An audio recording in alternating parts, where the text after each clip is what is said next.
Hello दोस्तों, अपने channel में मैं आपका स्वागत करता हूं। मैं कृष्णकांत त्रिपाठी। कक्षा 11 की श्रृंखला में हम लोग 1.4 प्रश्नावली के कॉन्सेप्ट को समझ चुके हैं। अब प्रश्नावली 1.4 के सवालों को देख लेते हैं। पहला सवाल है, निम्नलिखित में से प्रत्येक समुच्चय युग्म का सम्मिलन ज्ञात कीजिए। एक समुच्चय x दिया हुआ, दूसरा समुच्चय y दिया है, तो हमें सम्मिलन मतलब x यूनियन y ज्ञात करना है। हमने आपको बताया था कि सम्मिलन मतलब दोनों के अवयवों को जोड़ना।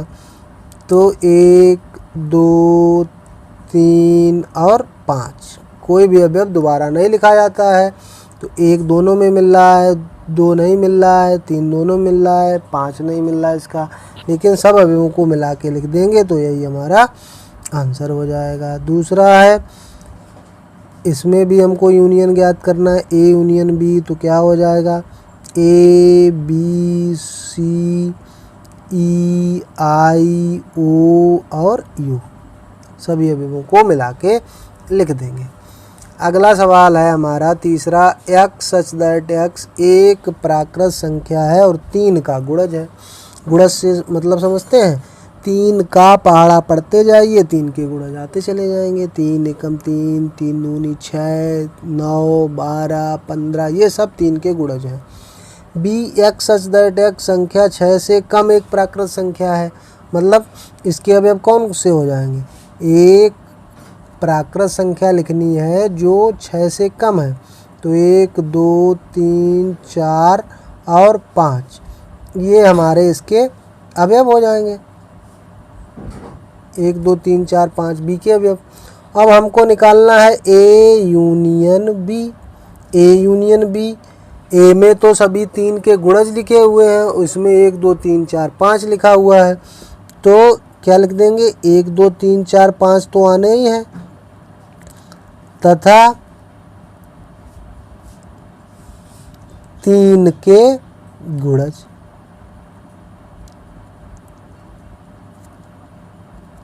क्योंकि 3 के गुणज तो अनंत होंगे, जितनी बार हम संख्या 3 का किसी संख्या में गुणा कर देंगे वो 3 का गुणज ही होगा। तो आई होप आपको समझ में आ रहा होगा। समझ में आ रहा है तो चैनल को तुरंत सब्सक्राइब करिए, दोस्तों के साथ शेयर करिए, बेल आइकन दबा दीजिए, जिससे कि आपको टाइम टू टाइम नोटिफिकेशन मिलता रहे। अगला सवाल देखते हैं, A union B. x such that x एक प्राकृत संख्या है। कैसी संख्या है प्राकृत, 1 से बड़ी और 6 के बराबर या 6 से छोटी। तो इसमें कौन कौन से अवयव हो जाएंगे, 2, 3, 4, 5, 6। B x such that x एक प्राकृत संख्या जो 6 से बड़ी है तथा 10 से छोटी है, तो उसमें 7, 8, 9 ये अवयव हो जाएंगे। तो हमारे पास यूनियन में कौन सी संख्याएं आएंगी, दोनों की मिला के।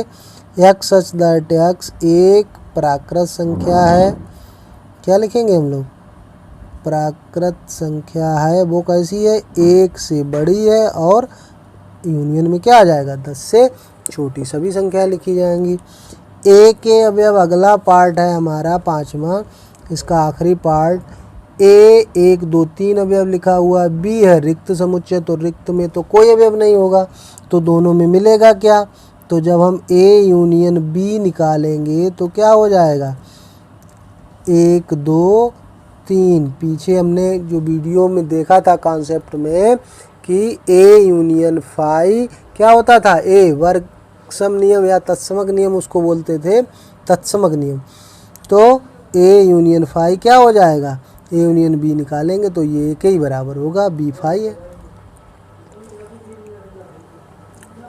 दूसरा सवाल देख लेते हैं। मान लीजिए कि ए बराबर ए बी अवयव है, बी में ए बी सी 3 अवयव है, क्या ए यूनियन बी है, ये तो आप लोग तुरंत बता देंगे, क्योंकि ए के सभी अवयव बी में हैं, अतः A subset of B, A B का उप समुच्चय क्यों है, क्योंकि ए के सारे अवयव बी में मिल रहे हैं। अब हमें ए यूनियन बी और ज्ञात करना है। ए और बी के सारे अवयवों को मिला के लिख देंगे, तो ए बी दोनों में कॉमन है, सी और डी का आ जाएगा।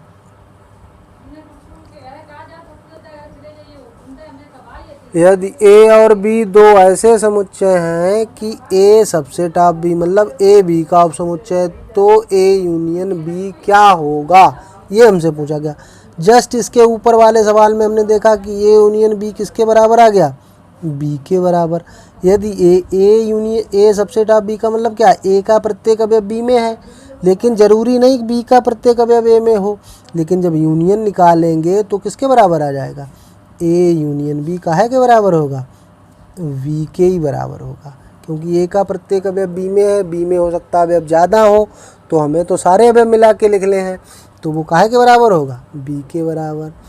चौथा सवाल है हमारा, 4 समुच्चय दिए गए हैं जिनके अवयव दिखाई दे रहे हैं, तो हमको ज्ञात करना है ए यूनियन बी ज्ञात करना। ए यूनियन बी मतलब ए और बी के सभी अवयव मिला देंगे, 1 2 3 4 और बी का 5 और 6। दूसरा पार्ट हमारा है ए यूनियन सी, तो ए यूनियन सी मतलब ए और सी के सभी अवयव मिला देंगे, 1 2 3 4 5 6 7 और 8। सी में 5 6 7 8 अवयव हैं, तो ये हमारा हो गया। तीसरा पार्ट है, इसमें निकालना है हमें बी यूनियन सी, यानी कि बी और सी के सभी अवयव मिलाने हैं, 3 4 5 6 7 और 8 हो जाएंगे। चौथा पार्ट हमारा है B union D, B union D, B के 3 4 5 6 और डी के 7 8 9 10 सबको मिला के लिख देना है, 3 4 5 6 7 8 9 और 10, ये हमारा आंसर हो गया। पांचवा पार्ट में हमसे पूछ रहा है A union B union C, तीनों का यूनियन हमको बताना है, मतलब ए बी और सी के अवयव मिला के लिखने हैं हमको। तो ए के हैं 1 2 3 4 5 6 और डी का 7 और 8। छठा पार्ट है हमारा A union B union D, ये हमको बताना है। A union B union D क्या हो जाएगा, ए के अवयव बी के अवयव और डी के अवयव। तो ए में है 1 2 3 4, बी में 3 4 है और आगे 5 6 बचा, उसका 5 6 लिख दिया, और डी के सारे अवयव नहीं किसी में मिल रहे हैं तो सब लिखने पड़ेंगे।